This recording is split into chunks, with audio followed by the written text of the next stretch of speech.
நாம் தமிழர் கட்சியில் எழும் சர்ச்சைகள் மற்ற கட்சிகளில் இருந்து முற்றிலும் மாறுபட்டவை என்றுதான் சொல்ல வேண்டும். ஏனென்றால் மற்ற அரசியல் கட்சிகளில் கோஷ்டி மோதல்கள், அதிகார சண்டைகள் என எழும் சர்ச்சைகள் தான் தலைமைக்கு தலைவலியை கொடுக்கும். ஆனால் நாம் தமிழர் கட்சியில் சர்ச்சைக்கான காட்சிகள் தொடக்கத்தில் இருந்தே முற்றிலும் மாறுபட்டதாகவே உள்ளன. பிற கட்சிகளில் அடிதடி, கோஷ்டி மோதல்கள் என்றுதான் நாம் கேள்விப்பட்டிருக்கிறோம். நாம் தமிழர் கட்சியில் தொடக்கத்தில் இருந்தே வீடியோவும் ஆடியோவும் தான் சர்ச்சைக்கு காரணமாக அமைந்து விடுகின்றன. இந்த வீடியோ ஆடியோக்களில் கட்சியை வழிநடத்தி செல்லும் சீமானை இடம்பெறுவதுதான் வேடிக்கை.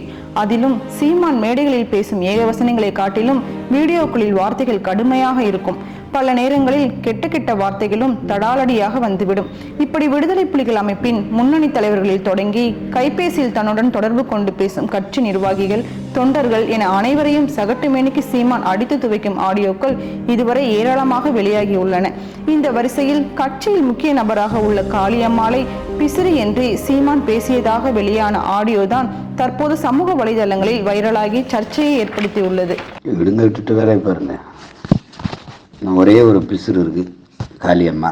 அதுக்கப்புறம் அந்த சிவசங்கரன் அவன் ஒரு பிசுறு இருக்குது.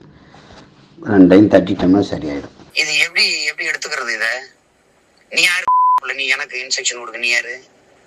உடனே அடிச்சுட்டான்னு கட்சிக்காரன்ட்ட சொல்லு, இல்ல எனக்கிட்ட சொல்லு, இந்த மாதிரி பண்ணிட்டாங்கன்னு சொல்லு. அதுக்கப்புறம் நான் என்ன செய்யறதுன்னு சொல்றேன்.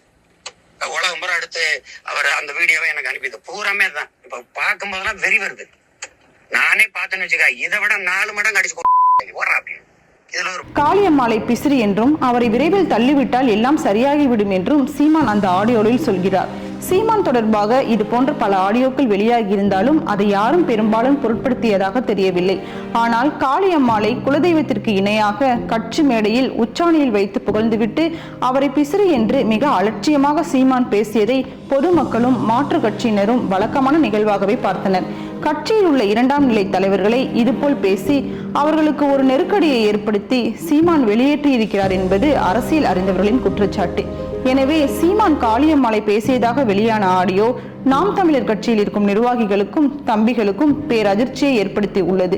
கட்சிக்காக உழைத்த காளியம்மாள் போன்றவர்களுக்கே இந்த நிலை என்றால் நமது நிலை என்னவாக இருக்கும் என்பதை எண்ணி சாதாரண தம்பிமார்களும் தவித்து வருகின்றனர்.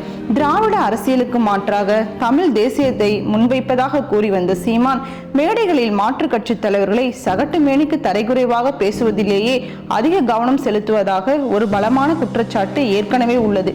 அதில் சீமான் பயன்படுத்தும் வார்த்தைகள், அவரது ஏராளமான சிரிப்பு, உடல் மொழி அருவருக்கத்தக்க வகையில் உள்ளது என்ற விமர்சனமும் உண்டு. அந்த வகையில் சர்ச்சையை உன் பெயர்தான் சீமானா என்று கேட்கும் அளவிற்கு நாம் தமிழர் கட்சியில் தற்போது ஆடியோ பிரச்சனை உருவெடுத்துள்ளது. நாட்டில் எத்தனையோ மக்கள் பிரச்சனைகள் உள்ள சூழலில் நாம் தமிழர் கட்சியில் மக்களுக்கான பிரச்சனைகளை பேசுவதை விட்டுவிட்டு இது போன்ற ஆடியோ பகிர்வுகள் தான் முழு நேரமாக நடக்கிறதா என்ற கேள்விதான் எழுந்துள்ளது.